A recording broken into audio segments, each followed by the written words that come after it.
Aujourd'hui, on va parler argent. Les formations de closing te disent toutes que tu vas pouvoir faire 10 000 € par mois après 3 mois de formation, sans expérience, depuis ton canapé ou depuis Bali. Mais ici, je vais te donner les vrais chiffres et surtout ce que ces chiffres ne te disent jamais. Parce que c'est ça qui fait toute la différence. Dans cette vidéo, je vais te donner les revenus réels d'un closer en France, du débutant jusqu'à l'expert. Et bien sûr, avec toutes les variables qui vont faire que tu te situes parmi les top closers ou parmi les moins bons. Donc on n'est pas là pour te vendre du rêve, mais on est là pour que tu saches exactement à quoi t'attendre pour faire partie des meilleurs. D'abord, il faut comprendre comment un closer est rémunéré. La majorité des closers sont rémunérés à la commission uniquement. Pas de salaire fixe, pas de mutuelle, pas de ticket resto. Tu fais une vente, tu gagnes un pourcentage.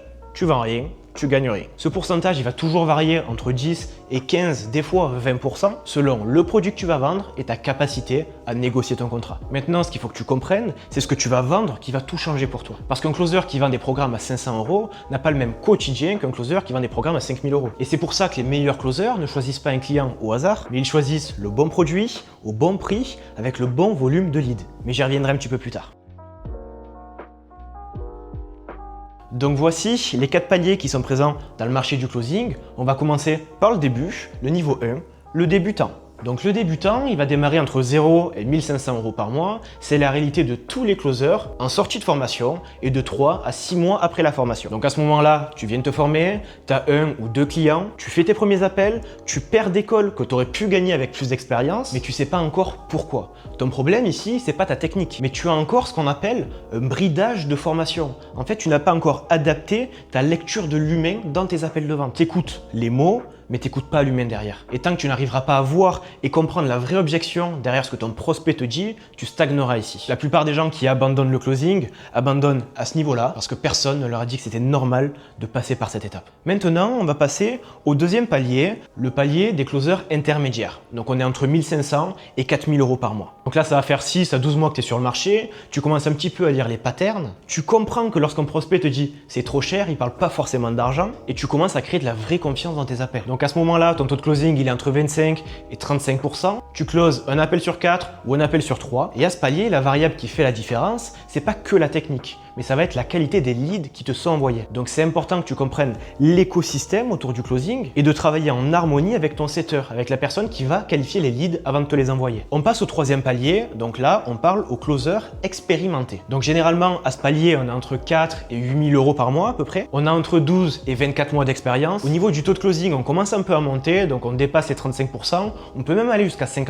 Et là ça commence vraiment à être quelque chose d'intéressant parce que tu peux te permettre de choisir tes missions, choisir le prix des offres que tu vends forcément et bien sûr négocier beaucoup plus facilement tes commissions. Et à ce stade, les meilleures opportunités viennent à toi et pas l'inverse parce que tu as réussi à créer une réputation et ta réputation précède tes résultats. Généralement à ce moment-là, tu as compris quelque chose que les débutants ne voient pas, c'est que c'est pas toi qui close, c'est le prospect qui achète. Et ton rôle, c'est de créer les conditions pour qu'il puisse prendre la meilleure décision pour lui-même. Quand tu arrives là, tes calls deviennent plus simples, en plus tu prends du plaisir parce que tu forces plus pour vendre. Et pour le quatrième et dernier palier, donc les closers experts, qui représentent d'ailleurs moins de 5% des closers sur le marché aujourd'hui, on arrive à tourner entre 8 000 et 15 000 € par mois, parfois même plus. C'est vraiment la fourchette haute du closing. Et ce qui les différencie, c'est pas une meilleure technique, mais c'est qu'ils ont construit quelque chose autour d'eux, une réputation, un réseau de clients qui se recommandent entre eux et la capacité de choisir avec qui ils travaillent. D'ailleurs, souvent, ils ont arrêté de se définir comme des simples closers, mais plutôt comme des partenaires de vente. C'est pas la même posture et c'est souvent ce qui change le niveau de commission qu'on leur donne.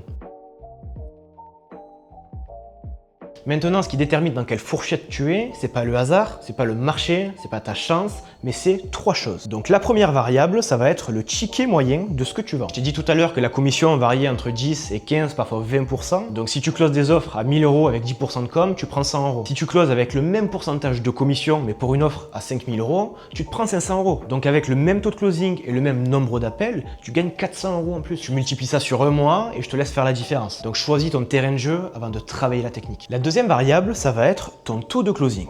Un closer à 20% qui fait 20 appels par semaine close 4 clients. Un closer à 40% qui a ces mêmes 20 appels par semaine close 8 personnes. Donc tu vas pouvoir doubler tes ventes avec le même volume de travail. Et cette variable-là, c'est la seule sur laquelle tu as un contrôle total. Elle dépend d'une chose, la technique, certes, mais surtout de ta compréhension profonde de l'humain. C'est ça qui va te permettre de doubler, voire tripler ton taux de closing. Pour la troisième variable, ça va être la qualité des leads que tu vas closer. Le meilleur closer du monde avec des leads froids et non qualifiés va se se faire massacrer par un closer moyen avec des leads chauds et bien setés. Donc demande-toi toujours qui arrive dans tes appels et comment ils en arrivent jusqu'à là. Maintenant, je veux te dire un truc que les autres vidéos sur le sujet ne te disent pas. Quand j'ai commencé à manager des closers, il y avait des gens qui faisaient 2000 € par mois et d'autres 8000, avec les mêmes leads, les mêmes produits et les mêmes commissions. Et la différence, elle était jamais dans la technique, jamais dans ses réponses aux objections, mais elles étaient dans ce que le closer pensait de son prospect. Ceux qui stagnaient voyaient leurs appels comme une transaction, ils étaient là pour vendre à tout prix. Et ceux qui performaient regardaient leurs appels comme une conversation. Ils s'intéressaient profondément à leurs prospects. Donc quand tu arrives avec cette énergie-là, les gens te font confiance. Et quand on te fait confiance, forcément, c'est plus facile pour acheter. Et c'est pour ça qu'un script parfait ne remplacera jamais une vraie écoute profonde de ton prospect. Donc les chiffres que je t'ai donnés aujourd'hui, c'est des chiffres réels, mais ce qui te fait passer d'un palier à l'autre, c'est pas de mémoriser une technique en plus, mais c'est de comprendre l'humain en face de toi. Et ça s'apprend.